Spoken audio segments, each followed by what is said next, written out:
Well, we're moving on now to the east side, to a deluxe apartment in the sky. Bullshit, horseshit, malarkey, hogwash, sextastic erectilicious.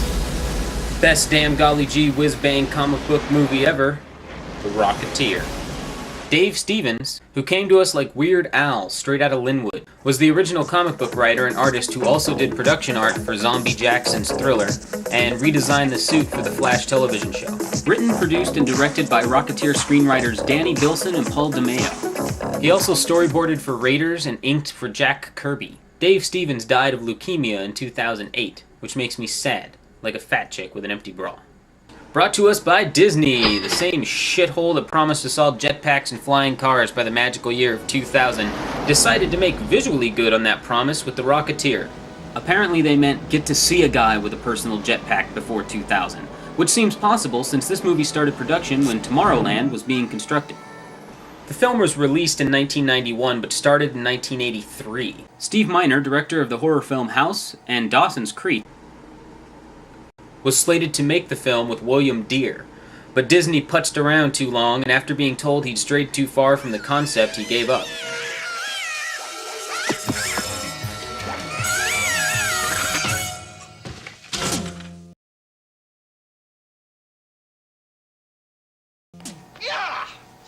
Picked up by DeMeo and Bilson, Miramax's ex-wife Michael Eisner wanted to redesign the helmet to be more NASA-like. By NASA-like, I believe he meant phallic. Hi, I'm Buzz Lightouch. Who are you? I'm Woody, and you're in my spot. I'm Dominique's favorite sex toy. Stevens fixed that for free, and we got this. He has got to be kidding. Originally planned to be low budget and black and white like the old Lucas-loved serials, it never came to be. Realizing they weren't Lucas, and nowadays who really wants to be, they moved on. William Deere also contributed to the script and has directed and written such gold as Time Rider, where Earl from Tremors rides a motorcycle back in time to the Wild West and awesomeness ensues. General Lee had that machine, we won the war. Harry and the Hendersons, where Sassafrasquatch tears things apart for 90 minutes and then gets kicked in the nuts. There were some scientists trying to figure out the Sasquatch riddle. Then they figured out it was a missing link. Pre-Burton Keaton Batman, nobody wanted the movie until Disney realized the movie could be molded, literally, into toys. They bought the rights to do something with Someday. And then along came Tim Burton's goth-tastic Batman and Warren Beatty's fucking boring crayon shark Dick Tracy. Production accomplished. Bilson and DeMeo were hired and fired multiple times over the next 5 years of production. Basically, they were rehired 5 times to put the dialogue they'd written back in the script after the writers that had replaced them took it out. Yoda Boba Fett designer Joe Johnson answered an ad in the paper to storyboard for George Lucas back in the 80s, who then offered to put him in and pay for his tuition to USC if he continued to work for him for salary. I continue to sit on my ass and cruise Craigslist and hope to find the same offer. My girlfriend says I'm an idiot. You're an idiot. We'll see who gets to toss those victory cookies, princess. We'll see.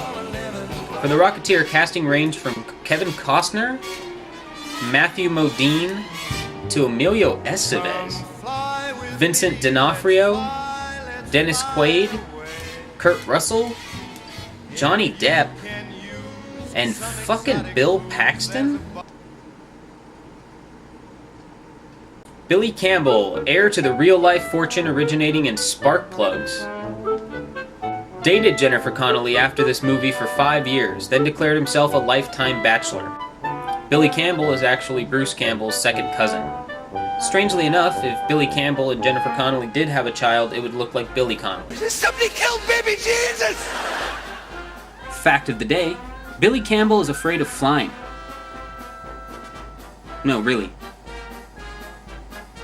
Billy Sexy Pants Campbell went to school in Chicago to study art, hoping to end up drawing comic books. He went with a friend to an acting class, got a part in a live on-stage version of D&D as the DM, and then never went back to comics.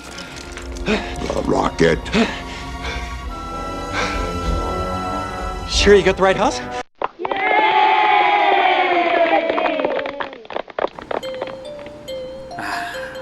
Jennifer Connelly. If she was drinkable, she would be gorgeous. Fembot turned intellectual Jennifer Connelly is apparently a thinking man's sex symbol. J-Con, as I like to call her, because Jennifer Funbags Connelly is too long and apparently sexist. My love of Jennifer Connelly is kind of like that Friday the 13th episode, Secret Agenda of Mesmer's Bauble, where the guy gets a necklace that gives him wishes. He stalks this pop star played by my favorite Prince leftover, Vanity, and makes her fall in love with him. Then when he's alone in a room with her and about to make the beast with two backs, he realizes he doesn't want to do her. He wants to be her. Then he wishes for it. Her soul disappears into nothingness, and he just sits in front of a mirror and touches her boobs. That's how I feel about Jennifer Connelly. Kinda creepy, hetero-gay. We're introduced to our hero, ass first. Then we're introduced by his floppy-eared hat, presumably to symbolize his later sexy floppy hair. After locking himself in his plane, he smells his finger and wipes it on her picture. S&M qualities of the Rocketeer, leather outfit, metal breasts on his back, lights fire on his ass, and Betty Page is his girlfriend. Damn it! You want me to crash? Chewing gum ain't gonna keep your butt up in the air. It's like his ass is the star of the film. Of course, any ass that doesn't catch fire when rocketed upon deserves some attention. Meanwhile, the Capone's hideout. You'll never take me alive. Yes, I will. Young Bryan Singer, after trying to escape everyone, hides the rocket in a hangar and fools them by replacing it with a vacuum cleaner. I don't know whether to be disappointed in him or the cops. I really don't. I wonder how they pulled that plane across. Oh, probably by this rope. Just in case you didn't know what blew up in this truck, they wrote it on there for you, in giant fucking letters. Danny DeVito Light, or Heavy, actually, convinces our heroes to fly around in a clown outfit to pay for the truck that they blew up with, something in it. Wow, what was it? His trucks have gas. All trucks have gas. Not to be upstaged by mind-raping pyrotechnics, Campbell's ass discovers the rocket. They undress the rocket like a 10-year-old popping off his first training bra on the back of a trailer park. It looks like a double-barreled penis, it just shoots the wrong way. Then they continue to fondle it like it's a metallic Jennifer Connelly. Like a boombox with tits on it. Look! Hand-animated flames. The creator of the rocket pack in the comic books, the mighty Doc Savage, unfortunately costs money to talk about in movies, so Disney opted for the much cheaper and already owned Howard John Locke Hughes. 00 negative Timmy Dalton, best known as Bond till Pierce Brosnan, Remington stole the role right out from under him, plays our creepy secret Nazi villain. I didn't say to be simple, Eddie, and snatch and grab's what you're supposed to be good at. He pays him for snatch and grab. That sounds demoralizing. Yeah, fuck lilies. They're so not fascist.